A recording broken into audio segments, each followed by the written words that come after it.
چەند باش خوێندەکارên هێژا ez مامۆستا دڵخوا شێخی وەرەمە وانەیەکە نوێژ وانەیە فەلسەفە ئامادایی سسێ بژارەمە ئیرۆ هێزرێن فەلسەفی یەن گۆت سەد ساڵا بیستان de دەرکەتنە شخوا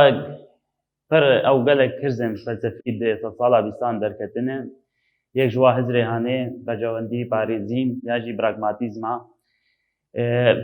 bercewende parêzî weke rêgeheke felsefî siyasî li Amerîka li pêş dikevin û ev rêgehanê damzirandî ji xwe Jane Dewey û William James'e wek me got rêgeheke felsefî siyasî li Amerîkayê pêş ketiye û Jane Dewey û William James wek bêje sernivîsan ya damzirandiye têgîneke kapitalizmê yên bêtirî xwe du bercewendiya kesayetî dikevin û tê wateya sûdgirtinê û timî li ser bercewendiyê kesayetî diradweste û ew jî li ser zanînê û hizr re yên em karin bêjin pîvana a pragmatîkê bi giştî her tiştê got bi sûd be baş e û heger ne bi sûd be ne baş e bi giştî em karin bêjin weka pîvana wêna çi ye çi tiştê gê sûdê bigîne mirov baş tê girtin heger sûdê negirîne ji xwe ne baş in ev rêgehanê tê giringiyê nade ne nirx û ne sinc tê giringiyê nade ne nirx û ne sinc wek me got tê giringiyê ne dide nirx û ne dide sinc û wêna ji xwe baş wih dike li gorî vê têgîna hanê bercewendiyên kesan li ser bercewendiyê komay ya ser civakê re bercewendiyên kesan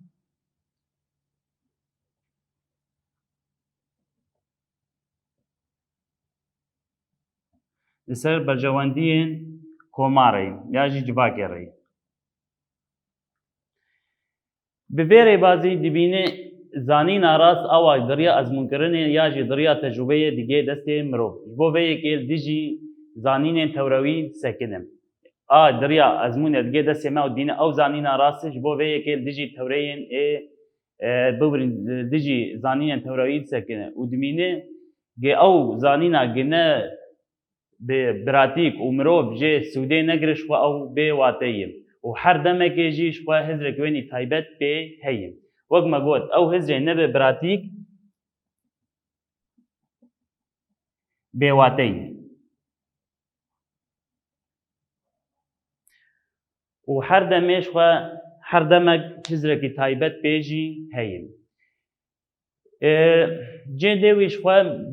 li derbarê cîhanê wiha dihêzirin dibêje eger lêger û lêkonînên zanistî sûdê bide we were pejrandin yanî sûdê bide mirov tê pejrandin lêgava sûdê nedin wê gavê tu pêwîstî pê wan nîne wek me got Jane Dewey dibêje ji bo zanistê wiha difikirin dibêje heger lêger û lêkolînên zanistî sûdê bide we werin pejrandin lêgava sûdê nedin we wê gavê tu pêwîstî bi wan nîne ji xwe evaya dibe wek têgeheke kapitalizmê yanî kapitalizmê bêtirî xwe bêhna girtiye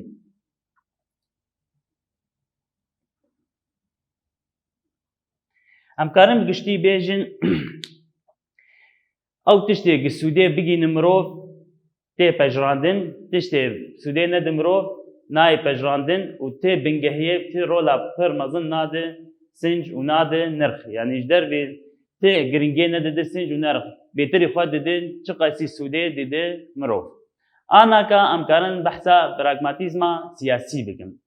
pragmatîzma siyasî çi ji xwe rêgeheke siyasî ji kevin diheyîn heta roja me nî îro bi demê re hêdî hêdî ji wateya xwe nî felsefî derdikeve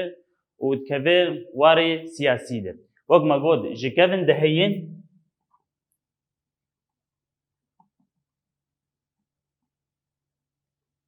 û heya roja me nî îro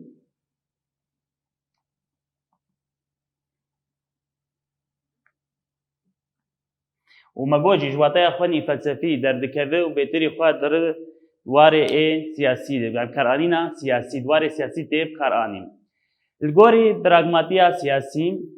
ti rolê û ti bingehê nadin sinc yanî ti rola pir mezin nadin sinc bi rêvajî wêna dibe vêdeke vin xidmeta çi de xidmeta dewletê de yanî mesela sincê gelkî berçav nabin paşguh dikin بهتری خوا دەبێت چێ دەبێت تێکەڤن خدمەتا دەولەتێ دن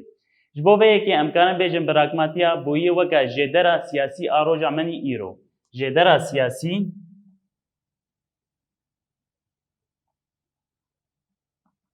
ya roja me nî îro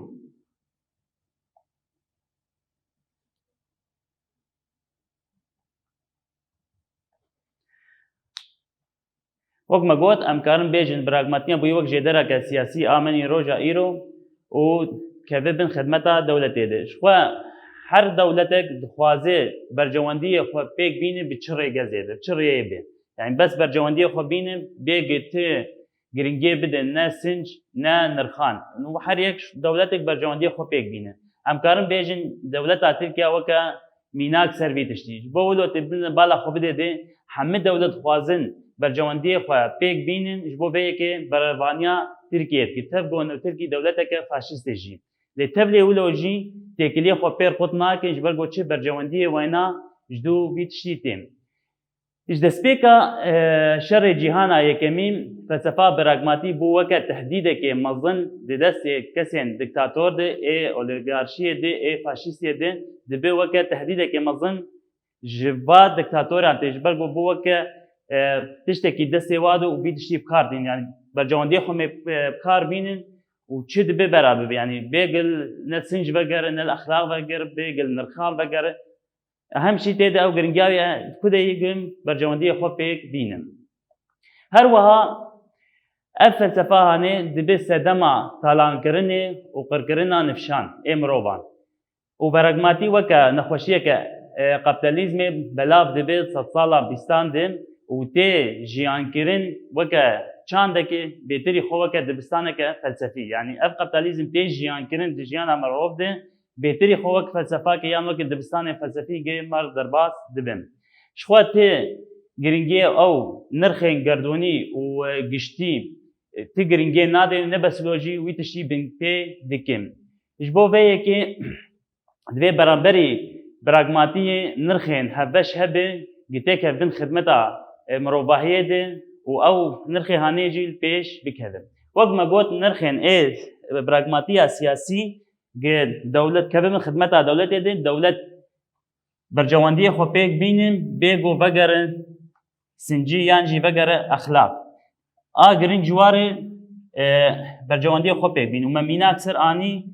dewleta Tirkî çawa duwelên cîhanê têkiliyê xwe pêr xut nake ji ber ku bercewendiyê wê pêr heyîn tev got dewleteke em karin bêjin faşîstî jî ya diktatorî ye ana fikrên din wa ê sed sala bîstan de derketî ji xwe diyardenasî yan jî fenomenolojiya ev têgîna hanê ji hêla Husserl tê bikar anîn û gorî fikrî wîna gorî hizrê wîna zanîn çi ew têkiliya naqeba ew navbera kirden û beraser de li gorî wîna zanîn çawa dest dikevin biriya ew têkiliyên navbera kirde û beraser de zanîn tê dikevin dest de û dibêjî ku beraser tinebe ji xwe hebûn ji kirde jî tineyê gi beraser tinebe ti hebûna kirde jî tineyê mijara hebûnê biborîn mijara hebûnê ew hebûn bi xwe cihekî dadigire û girseyeke wê heye lê kirde bi xwe ti girseya wêna tineyî di vê xala hanê di vê mijarê de wa dibêjim ew e ku beraser jî bê kirde nayê nirxandin ji ber ku bê zanîn têgihiştin çê nabe me got ew e ku beraser jî bê kirde nayê nirxandin û ji ber ku bê zanîn têgihiştin çê nabe çavdêriya baş û zanîna baş xwe zanîna rasterast mirov dest dixe me got çavdêriya baş û zanîna baş mirov zanîna rasterast dest dixe û ev dibe sedema çim kêmasiyên jiyana rojane de derdikeve mirov dixe weke pêşdaraziyê de ve pêşdarazî encama çi zanîna kêm û netimamkirî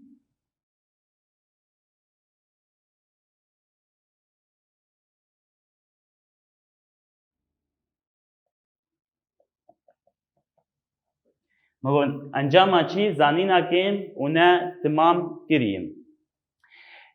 ده فینومنولوژیا ته گوتن زانینا جمروکی دیگه مروکی شخوا گوهرتن سر چه دبه و تی زانینا تکه زیان جی مطلق تنهی مگوت فینومنولوژیا دت به او زانینا اجدس مروکی یا جمروکی دیگه جمروکی گوهرتن سر چه دبه و تی زانینا تکه مطلق شخوا تنهی اجالیه نرخ و شیروکرنه وکا فلسفه که بچوک تی دیتن و جره تی گوتن اوبجکتیفیزم به کورتایی امکان بیجن وکا پینسا که بده به تفکر سیاسی پیشوازی مرون زانینا گردونه و آخوزای تنه دریا پی حسینه دست ناکوه زانینا گردونه و خوزای تنه پی حسینه دست ناکوه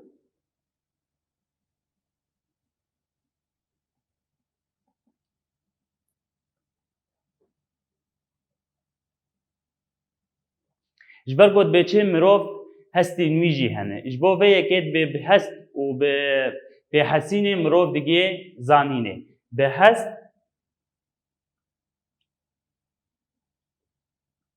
و به حسین مروف دیگه زانینه و مروف قاسی هیبر به همان دمه دیجی خواه گیانه مروف بقاسی هیبر به او قاسی مروف که گیانه اگمگوب مروف چه قاسی ام بیجن هیبره لعالیه که وینی گیانی جی هیم ام کارن بیجن ابگشتی اف فینومنولوژیایی آنات هزرین ایسیسیا اید ونیا ممر در باز بچی هبون پارێزی یانجی وجودی یانجی وجودیت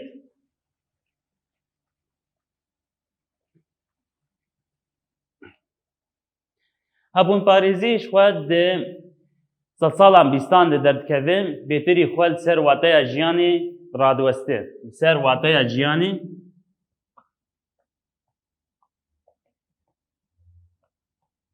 ڕادوەستێ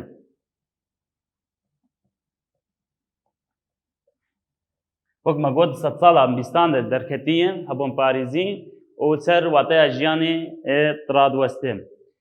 شخوا تێگەیشتنە ڕەوشە جڤاکی و ڕەوشە ئابۆری و جڤاکی و گیانی جی دێ نرخینە ev hizrêhanê ji dê vê lêger li ser cewherê hebûnê bike lêkolînê xwe ser cewherê hebûnê bike derê lêkolînê xwe ser cewherê mirov dike û dihêlê zanîna wî bi sînor be yani ji dê ve ser cewherê em bêjin ser cewherê hebûnê be lêkolînê xwe bike tê ser çi cewherê mirov bêterî xwe lêkolînê xwe dikim her wiha vê nasînê wî dike navenda tevahiyên ragihandina xwe ji xwe nûnerê vî aliyê hanê sar darin zata çi dibêjim her tiştek hebûn û cewhereke wî heye her tiştek hebûn û cewhereke wî heye li gorî satir cewher ew bingehe û ê dihêlê hebûn bibe hebûn ew cewher bixweyîn وەک مەگوت گۆری ساتر cewher ew bingehe û ê dihêlê ev hebûna hanê hebûn jêr hebe ev cewherê hanê ye di her tiştî de cewher berî hebûnê tê di her tiştî de gorî satir cewher berî hebûnê tê lê tenê li cem mirov destpêkê hebûnê piştre cewher de وەک مەگوت destpêkê ew sata dibêje cewher di hebûnê destpêkê cewher e piştre hebûn tê lê tenê mirov de hebûnê piştre cewher tê ana hin hizrên û berensîbên yên felsefî ya hebûn parêzî ye bi badarî li ser hestên mirov weke bêhêvîtî tirs û xem dihizirin destpêkê a yekem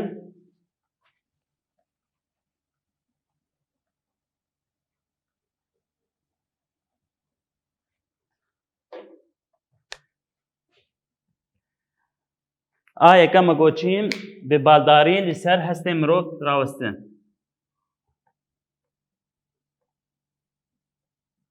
بێم بالداری لەسەر هەستێ مرۆڤ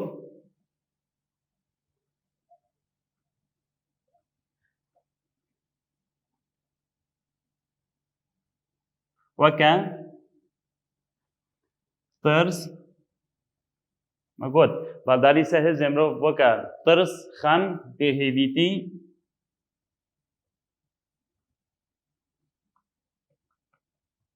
لێهزرە.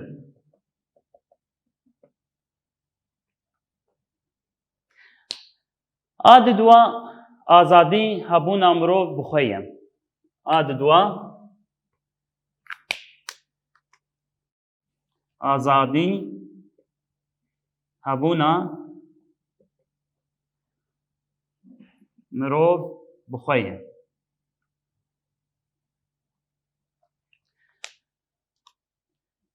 و بێی وێ مرۆڤ tune îşxwe. Sisiya azadiya bêsînor bo avakirina kesayeteke têgihiştî. Azadiya bêsînor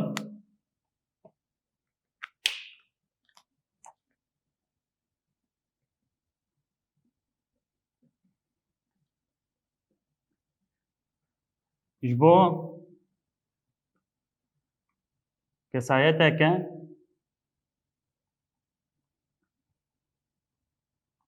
têgihiştî.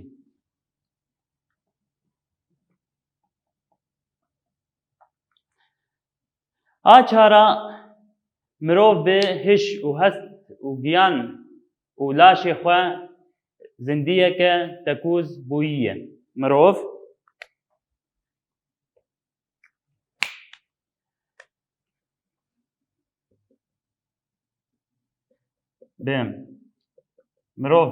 bi hiş hest mirov bi hiş û hest giyan û laşê xwe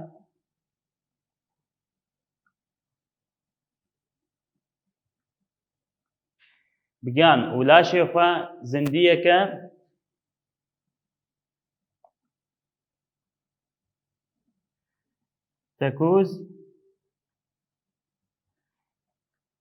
tekûz bûyîye.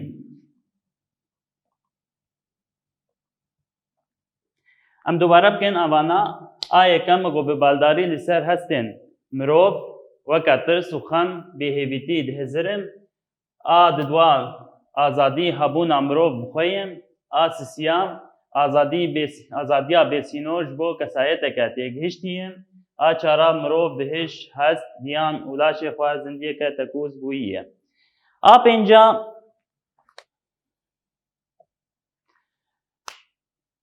derketina li hemberî kevneşopiyan.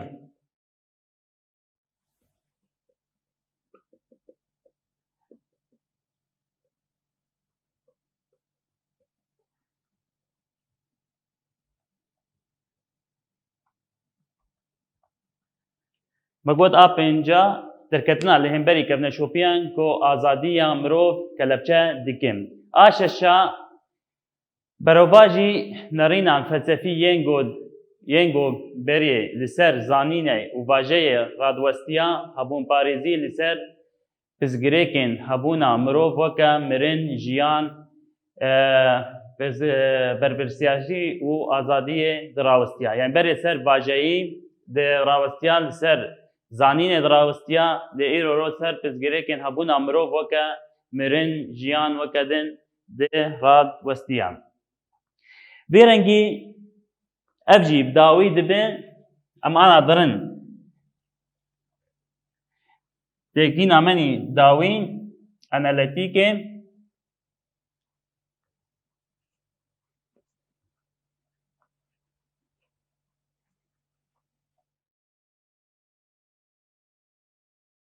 felsefeya analîtîkê ji xwe ev têgîn tên naskirin bi zanista erênî.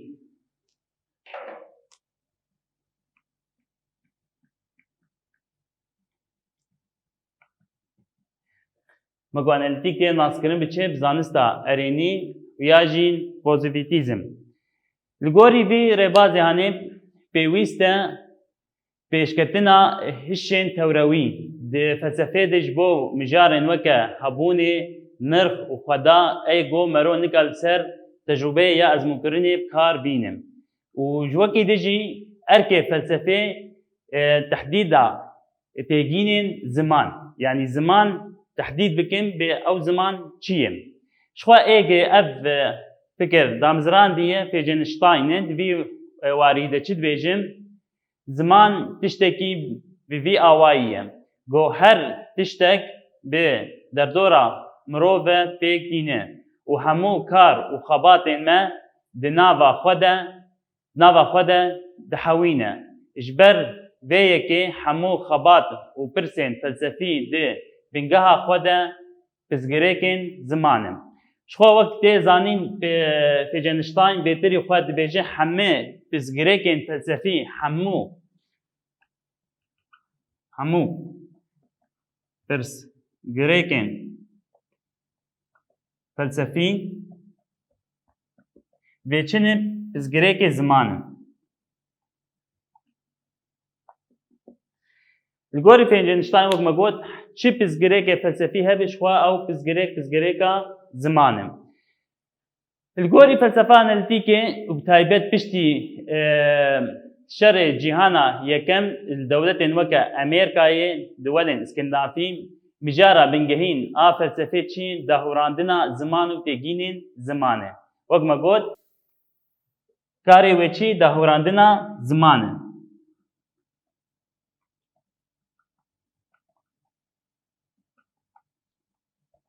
û têgînên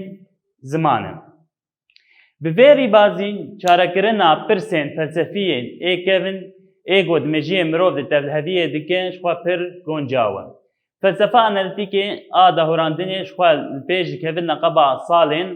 1940 de heya sala 1960 de li pêş dikevin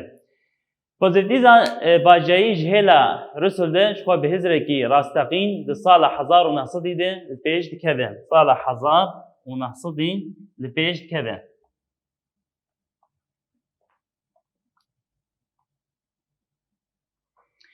Wek me got sala 1900 û piştî wê ji xwe li pêş dikeve. Armanca felsefeya analîtîkê li ser bingeha hizrê Rusul û pozitivîzma bajayî û karanîna bajeyê avakirina zimanekî bê qisûr. Wek armanca çi avakirina zimanekî bê qisûr. Lê tevlî wilo ji xwe dorî armanca xwe dikeve û berê xwe dide çi zimanê ê rojane tê bikaranîn. Yani dorî armanca xwe dikeve û berê xwe dide ew zimanê di rojane de em katîn berê xwe dide wêna. Li gorî vî alî ziman çalakiyeke vacayî ye û ew zimanê hanê tamê bê qisûr in. û karê felsefê ji xwe çi dahûrandinê û çarastekirina pirsgirêkên êgo ji ziman ji karanîna ziman ji dervî zimanê êgo em di rojane de kar tînin. Li gorî felsefa analîtîkê her gotin û hebûnek li gorî dema wêna ji xwe wateyeke tê karanîn yan wateyeke wênî taybet heyî yani her gotinek li gorî cihê wêna wateyek wê heyî. Gem bêjim mîna mesela 5 sêvên sor dema di refekê bîrkarî de ders tê danîn şakir karib bi çar karanîna mejiyê mirov de tê karanîn yani çar nerîna lêr nere ew çar rêbaza lêr nere bêçawayî. Lê dema di sûkê de ev gotina 5 sêvê sor bên karanîn wê çaxê berê mirov dirisa çê ser kirîn û firotinê. Vî rengî em karin bêjin waneya me dawî dibe ana pevre pirsên nirxandinê em çareser bikin. Pirsa yekin çi peyvana pragmatîzmê û nerînê xwe jî diyar bik. Heger tişt bi sûd be baş e û heger ne bi sûd be ne baş e. Xwe me got peyvana wêna çi tişt bi sûd bin ji xwe baş e û heger ne bi sûd be ji xwe ne baş e. Pragmatîzma siyasî şîrove bik. Pragmatîzm ew têgeha siyasî ye ji kevin de û heta roja me yê îro jî berdewam dike. Bi demê re û hêdî ji wateya xwe ya felsefî derket û di aliyê siyasî û دالیه سیاسی و سیابازی ده حتی هاته بکارانین لگوری پراگماتیزم سیاسی دوی دکار سیاسی ده سنج نه سردست به برواجی ویه که دوی دبن خدمتا برجواندین دولتان ده اجبر ویه که جی ام دکارن بیجن گو پراگماتیزمن ده جدرا سیاسی ده هیه گو ده نابرا همو دولتان ده پیکتیم اوگ مگود دوار سیاسی ده ناب دولتان ده تمی برجواندی او دنگه و اساس تیگرتن پرسامنی سیا ناواروکا فلسفه فنومنولوژیا یا دیاردیناسیه چیه؟ شخوا افتگین جالی ادمون هسر ده هاتیه آواکرن لگوری هزروی زانین تکلیه دنابرا براسر و کردهیه تی راگهاندن گو براسر تنه به کردجی چه نابه کردجی چه نابه براسر هینه گو جهگی دگره و گرسه اکوان هیه لی کرده گرسه یاوی تنهیه پرسامنی چارا برانسیبین فلسفی هبون پاریزیه چنه شو او شش برانسیب مدانی بون آیه که به بالداری لسر هست مرو وکا به هیویتی ترس خم هر وها وکیدن ده هزرم آددوا آزادی هبون امرو بخویه و بیوی مرو بون تنهیم آسیسیا آزادی بسینور اجبو آواکرنا کسایت که تگهشتیم آچارا مرو بهش هست گیان ولاش خود زندیه که تکوزبوییم پینجا درکتنا لهمبری کبن شوپیان گو آزادی امرو کلبچه دکم ششا بروباجی نرینین فلسفیین گو بری لسر زانین و واجه رادوستیا هبون پاریزی لسر پزگریکن هبونه مرووی وکا مرن جیان برپرسیاری و آزادی رادوستیا پسا پنجان ارمانجا فلسفه انالیتیه چیم؟ ارمانجا فلسفه انالیتیکه لسر بنگها هزرین رسل و واجهگرین پوزیتیویزم بکارانینا واجه و آواکرنا زمانه کی به کیماسی آوا بویم وی رنگیش خواه وانایا مبداوی دبه حتی وانایا کده هر بمینن کیف خوشیه ده